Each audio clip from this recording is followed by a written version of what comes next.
It's honestly been a while I could call a game my comfort game. Before I'd gotten a PS5, if you asked me my comfort game, I would tell you it's GTA 5. I wouldn't even hop on to do the missions. Just driving around listening to music was a good enough gaming session for me. It was a game I could hop on to with the least resistance.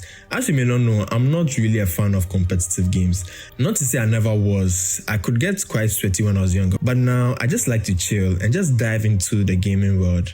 And honestly, Marvel's Spider-Man is that game for me. Welcome to Blind Retrospectives, the series where I revisit PS4 and PS5 games I've missed during their release to see how they hold up today. These games are usually in their final state, with all the bug fixes and add-ons that weren't available at launch. We dive into what makes these entries special and what impact they have left on gaming culture. Don't get me wrong, Marvel's Spider-Man is not just a game for vibes. It's actually a great experience that I will recommend to any gamer who appreciates a game with good graphics, good story and good mechanics. But if you have any ideas of picking up this game in the future, you have probably already heard some good things about it. Like how it's one of the best Spider-Man stories ever told, yada yada yada. I might ruffle some feathers with this one, but I found the story to be just okay. It had amazing and memorable moments, don't get me wrong, but nothing too crazy that stood out for me. It's probably because I recently played Miles Morales, so I am still getting pretty much the same experience here. And maybe that's one of the weird realities of playing this game years after release. I didn't experience Marvel Spider-Man in 2018 like everyone else. I experienced it after years of hearing people praise it, and after playing Miles Morales first, which started the evolution of Insomniac's formula. So by the time I finally got here, some of the things that probably felt groundbreaking at launch already felt familiar to me. I am of the impression that people love the story of this game, and because of that, give the second game a lot of flack, but I'm not going to shit on it either. Honestly, I did enjoy the story. It's a 10 out of 10 Spider-Man experience, and that's pretty much just it. And I guess that's a good thing because the previous Spider-Man games were not so forthcoming with the whole Spider-Man experience. So, in a way, this game kind of sets the bar for a good Spider-Man experience. Granted, it might be the way I was playing the game. I only had time to play the game on the weekends, and can tell by my outrageous schedule that I don't have a lot of time on my hands to play video games, so maybe that kind of hindered my experience. So I would definitely have to replay the story again, for research purposes. Clearly, I love this game, so why am I lukewarm on the story? Thank you, Spider-Man, for everything. I don't do hugs. Yeah, right. Of course. Without trying to contradict myself too much, let me see if I can articulate my thoughts properly to help you guys get a better understanding of where I'm coming from. From my experience, I feel like this game ticks a lot of boxes for telling a good Spider-Man story. Like, everything is here. From Peter struggling to pay rent, trying to juggle his passion and his responsibility, and failing miserably. It's all here. The relationship issues, miscommunication with MJ, the failed promises. I think at this point, I've seen a lot of Spider-Man stories try to adapt this concept so much, I'm kind of lukewarm on the whole thing. I still enjoy it, but I'm just lukewarm. Probably it's because I'm an adult and I feel like Peter's issues could be solved if he just tweaked just a thing or two, but that's just my opinion. But by being true to Spider-Man and his lore, we still get the message of the dangers of obsessing with one's dreams and making the hard choices. And that has always been the beauty of Spider-Man, making the hard choices. Sacrificing what you want for the greater good. Looking back, the part that kind of stuck with me was when New York was overrun and Scorpion injects you with the toxin and you have to find a cure for that. So you'll be swinging through those distorted green hallucinations to patch together an antidote was pretty annoying, but it culminates the whole experience. But after barely managing to create an antidote, Peter finally returns home, absolutely drained, and for a second it feels like he can finally rest. But then, almost immediately, he receives a lead from MJ and he is forced to get back up and jump into the fray. That is peak Spider-Man. But I guess there was a part of me that was frustrated about all this. I felt he needed the rest to be able to perform better. That's how the game makes you care about the characters through their exhaustion, frustration, or even grief. A little spoiler warning for those of you who haven't still played this game, because what I want to talk about might impact your experience if you want to go in fresh or do care about thematic stuff like that. As much as this game has this hopeful theme song by John Pisano, which in my opinion rivals the Raimi Spider-Man theme, there is an underlying sadness, or should I say melancholy. It's not stated explicitly, but you see it in certain parts of the story. Off the top of my head, when you're doing the mission with MJ, when you sneak into Osborn's apartment and you have to go through their things, you see pictures and letters of Harry and his mom and how he misses her, how Norman misses her, and how they are coping with that loss. I didn't think much of it at first because I don't enjoy playing MJ sequences, but it seems to have stuck with me. Or even after Miles loses his dad and how he copes with that loss, it seems he just wanted to be alone.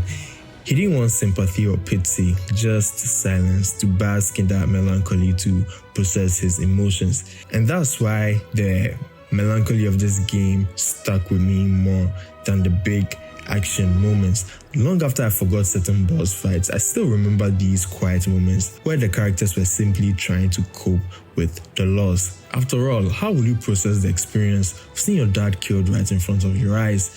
The game hits you with a much stronger pain at the end, where Aunt May gets infected with the devil's breath virus, and you have to make the choice to save her or save everyone else. And even though we as the player don't get an option to choose, with the option the game chooses for us, the thematic choice, we know that's not what Peter truly wanted. That is what May would have wanted, respecting her legacy till the very end.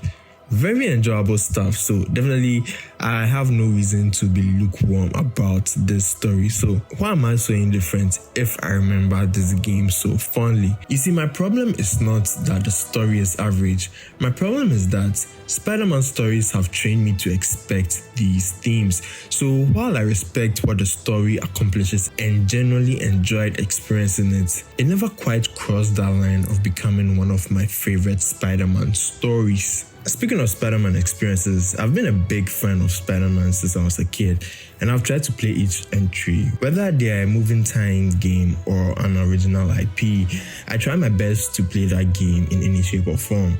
But you see, with the previous mainline entry, which was The Amazing Spider-Man 2 at that point, you wouldn't be wrong to say that Spider-Man fans were starving for some good content.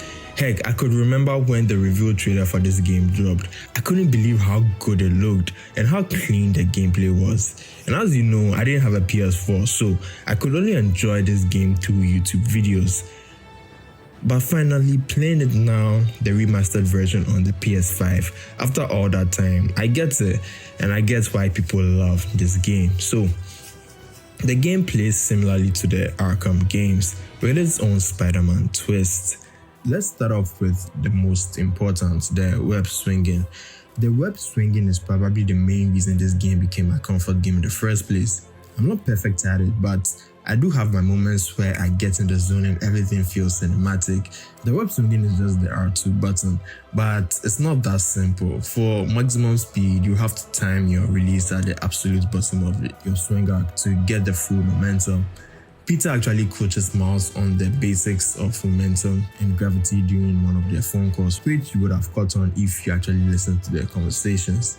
In addition, you can also do some stylistic flips while in freefall. You can also web zip at certain vantage areas to give you a boost. It's even a challenge in the game.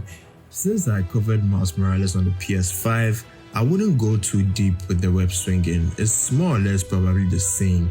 There's some subtle differences in the animation. Well, we have been exposed to Peter swinging in media for a while, so we know how graceful he is. Well, except for Tom's version. So yeah, our usual Spider-Man web swinging sequences. You can also add some flips in the air if you're nasty. Sometimes I like to roll for as long as I can, then just hit the R2 when I feel like I'm at the bottom of the arc. Some good stuff. It can get stylish if I do say so myself. When it comes to combat, if I would compare Peter and Miles, what I noticed was with Peter, I really relied heavily on the gadgets in combat. If you have been following my shorts, you would have probably seen how I rely heavy on the gadgets for my stylish takedowns. I probably opened the gadget wheel every few seconds while fighting. So because I didn't have the Venom Blast as a clutch this time around, my focus was trying to upgrade my gadgets as often as I can because of how often I use them.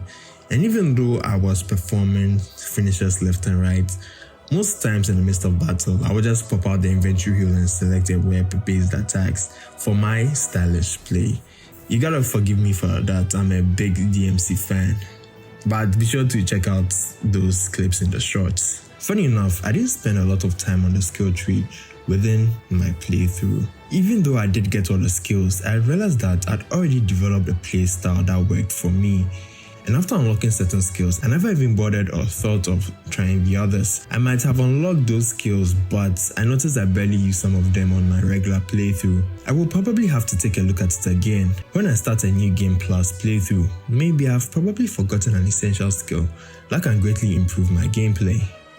For the suits in this game, I'm honestly satisfied. Most of the suits in this game are mostly from the comic books or movies, so as a Spider-Man fan, there are definitely some suits you might want to try and just swing around with. All the major movie costumes are here, even some obscure comic ones as well, so I can't complain. I wouldn't say I have a favorite because I keep coming back to the advanced suits, but for certain playthroughs, I went with the Spider-Man Mark IV armor because of how good it looks. And if you remember in the comics, it was around that Parker Industries era. I felt Peter was growing up and making better decisions. I'm not so sure, because it was not far from the Superior Spider-Man storyline. Correct me if I'm wrong. So maybe he was benefiting from the fruits of Otto's actions. So in my head, I was just role-playing as that version. And speaking of Superior Spider-Man, where is my Superior Spider-Man suit? I won't complain honestly, because I heard it makes an appearance in the second game, but is there any reason it doesn't appear here as well? I love that when you unlock the Iron Spider suit, you get the iconic mechanical spider legs as a suit bar. Even though they keep their default golden movie design, being able to pop out those arms in combat while rocking a completely different suit, especially the comic accurate Iron Spider suit, is honestly a nice touch. But all in all, I'm satisfied with the suit selection here, and I can't complain too much. So it seems the remastered PS5 version came with all the story mode DLCs that dropped with it, and that's the version I bought. So after completing the main story, I quickly jumped into the DLC for more story content, and I gotta say, it was pretty well done. Like, it really expands the main game by adding a lot of activities that were created by the DLC story itself. So new Magia bases to clean up, new screwball challenges and whatnot. But I can imagine someone who had this game during that time, who had 100% the main game, would be ecstatic to play these DLCs before finally saying goodbye to the game altogether and hopping on mouse or something else. Story-wise, I'm not gonna lie, maybe because this is the last thing I played before starting with my script, I do remember the story a bit fondly. It felt like reading a Spider-Man comic book issue, like how it was structured and everything. I appreciate what they started to do with Yuri's character, considering how much time we spent working together alongside her in the main game, and seeing her slowly descend after everything she goes through. It felt like a natural continuation for her story, but what's quite surprising with the direction they took her in. I wouldn't say it completely stole the show, but it was definitely one of the more interesting threads that carried over from the base game. And I fondly remember the Black Cat DLC. It had one of the most memorable scenes in the 3 DLCs, and Black Cat is memorable in her own right. For the Sybil story, that was fine, I guess, but I noticed that most of the grunts in her game were tougher for some reason. I think it's a general Sybil thing. Even in the main story, the Sybil henchmen seem to be quite a pain to deal with due to all the tech and armor, but it wasn't too bad. I just took it as a challenge that I needed to face to get my skill up. And then again, you could probably check out the shorts to see how I did. And I think that's ultimately why this game works for me. Even if I wasn't blown away by every story beat, even if some of the themes felt familiar, I still found myself wanting to come back. Sometimes that's more important than being surprising. A game can impress you once, but a comfort game keeps calling you back. So with that said, I love this game. I'm sure the latter entries provide a way better experience, and I'm excited to play those ones as well. But for what this game provides to Spider-Man fans, I feel it's a great and memorable experience. It has definitely made its way to my heart as one of my comfort games. And for a game I had missed back in 2018, I think it's a pretty good outcome. I finally understand why people spent years talking about this game. Maybe not for all the same reasons, but I get it now. So, with that said, don't forget to like this video, subscribe to my channel for more gaming content and blind retrospectives like this, and as always, remember to keep moving forward.